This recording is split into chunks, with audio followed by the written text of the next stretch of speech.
એક સિસ્ટમ રાજસ્થાન ને મધ્યપ્રદેશ તરફથી ગુજરાતમાં આવી રહી છે ને એક સિસ્ટમ અરબ સાગરથી દક્ષિણ ગુજરાતમાં જે અત્યારે મેઘ તાંડવ સર્જી રહી છે એ આ સિસ્ટમ છે. સાંજથી રાત સુધીમાં ઉત્તર ગુજરાતમાં આ તમામ વિસ્તારમાં, અહીંયા અમદાવાદ, વડોદરા આસપાસના તમામ જે જિલ્લાઓ તાલુકાઓ છે, સુરેન્દ્રનગર સુધી આવે છે, ભાવનગર સુધી આવે છે.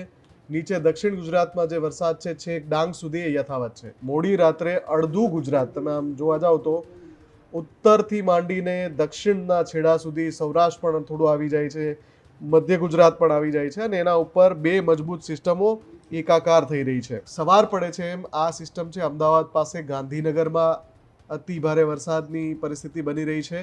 મહેસાણામાં અતિ ભારે વરસાદની પરિસ્થિતિ બની રહી છે. અમદાવાદ ઉપરાંત વડોદરા, અહીંયા નીચે દક્ષિણ ગુજરાત સુધી, એટલે કે 23મી જુલાઈનું આ વહેલી સવારનો ડેટા છે.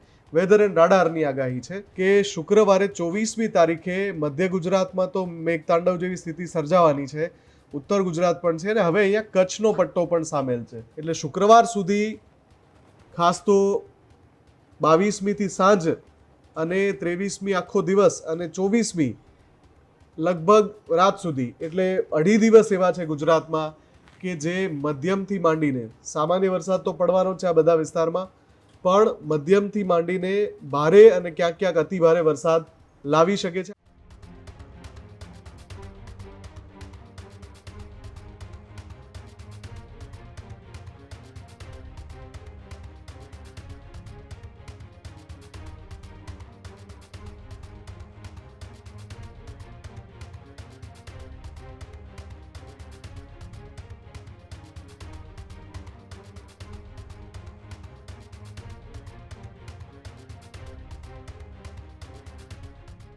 દક્ષિણ ગુજરાતમાં સતત 24 કલાકથી વરસાદ છે તે વરસી રહ્યો છે ને હવે ગુજરાતને 48 કલાક સુધી મેઘરાજા ધમરોળશે.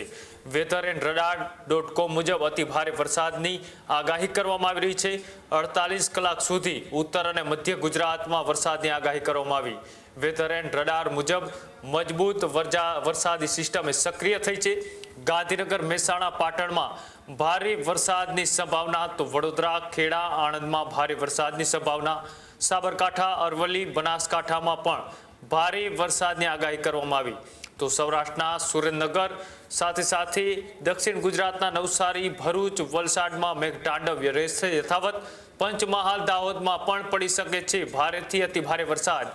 મજબૂત વરસાદી સિસ્ટમ અડધા ગુજરાત પર મંડરાઈ રહી છે અને તેના જે અનુમાન પ્રમાણે આગામી 48 કલાક ઉત્તર અને મધ્ય ગુજરાત માટે અતિ ભારે ગણવામાં આવી રહ્યા છે. અલગ અલગ જગ્યાએ રેડ એલર્ટ જેવી સ્થિતિ જોવા મળી રહી છે. આપણે જે વેધર એન્ડ રડાર.com મુજબ એ સમજીએ કે કયા વિસ્તારમાં કેટલો વરસાદ પડી શકે છે, કયા વિસ્તારમાં યલો એલર્ટ છે તો કેટલા વિસ્તારની અંદર રેડ એલર્ટ છે તે જાહેર કરવામાં આવ્યું છે.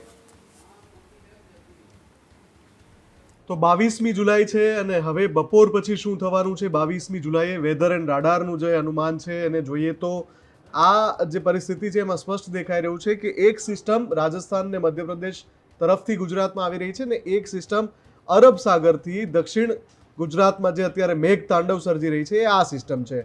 હવે અહીંયા જે કોરો ભાગ છે ત્યાં આગળ શું થવાનું છે લાઈવ ડેટામાં આપણે જોઈએ તો આ જેમ જેમ સમય વીતતો જશે એમ એમ આ બંને સિસ્ટમ એક થઈ જશે જુઓ, અને એ પછી જે પરિસ્થિતિ બને છે લગભગ રાત સુધીમાં, સાંજથી રાત સુધીમાં ઉત્તર ગુજરાતમાં આ તમામ વિસ્તારમાં, અહીંયા અમદાવાદ, વડોદરા આસપાસના તમામ જે જિલ્લાઓ તાલુકાઓ છે, સુરેન્દ્રનગર સુધી આવે છે, ભાવનગર સુધી આવે છે. નીચે દક્ષિણ ગુજરાતમાં જે વરસાદ છે છેક ડાંગ સુધી એ યથાવત છે. હવે આગળ આપણે જોઈએ કે આગળ શું થાય છે.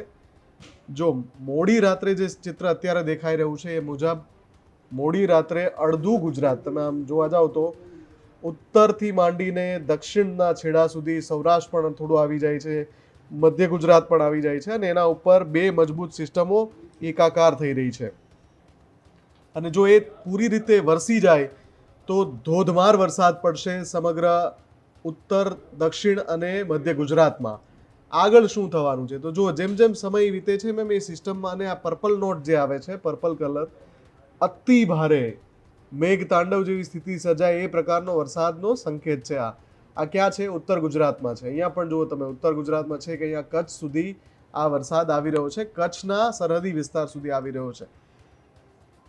પછી જેમ જેમ સવાર પડે છે એમ આ સિસ્ટમ છે અમદાવાદ પાસે ગાંધીનગરમાં અતિ ભારે વરસાદની પરિસ્થિતિ બની રહી છે, મહેસાણામાં અતિ ભારે વરસાદની પરિસ્થિતિ બની રહી છે, અમદાવાદ ઉપરાંત વડોદરા, અહીંયા નીચે દક્ષિણ ગુજરાત સુધી.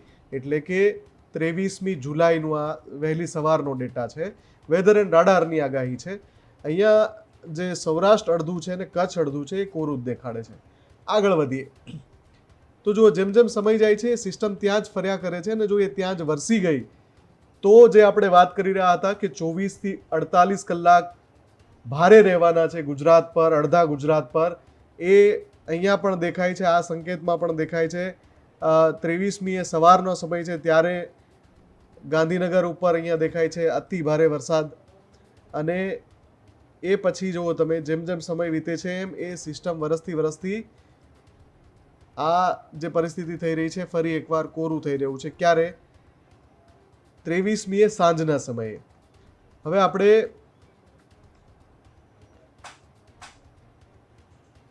શુક્રવાર 24 તારીખ જોઈએ. 24 તારીખે શું સ્થિતિ બને છે? તો જો આ જે સિસ્ટમ છે એ અહીંયા લગાતાર રહે છે અને હવે અહીંયા એવું પણ દેખાડી રહી છે કે શુક્રવારે 24મી તારીખે મધ્ય ગુજરાતમાં તો મેઘતાંડવ જેવી સ્થિતિ સર્જાવાની છે, ઉત્તર ગુજરાત પણ છે અને હવે અહીંયા કચ્છનો પટ્ટો પણ સામેલ છે. કચ્છમાંથી ઘણા બધા દર્શકો પૂછે છે કે કચ્છમાં ક્યારે વરસાદ આવશે. તો આ જે અહીંયા દેખાડે છે કે 24મીએ સંજોગો બની રહ્યા છે વેધર એન્ડ રડાર મુજબ. હવે આગળ જોવા જઈએ તો ફરીથી ત્યાંથી પાછું એ મધ્ય ગુજરાતમાં છે. એટલે સૌથી વધારે સંભાવનાઓની વાત કરીએ તો વડોદરા છે, આણંદ, ખેડા, નડિયાદ, અમદાવાદ, પાટણ, ગાંધીનગર, પંચમહાલ, દાહોદ, આ બધા જ જે જિલ્લા છે ત્યાં લગભગ 48 કલાક સુધી આ સિસ્ટમ છે વરસ્યા કરે. ધીમે ધીમે દક્ષિણ ગુજરાતમાં રાહત થાય, ઉત્તર ગુજરાતમાં ઓછું થાય, પણ જે વધારે છે અમદાવાદની આસપાસના વિસ્તારમાં દેખાડે છે.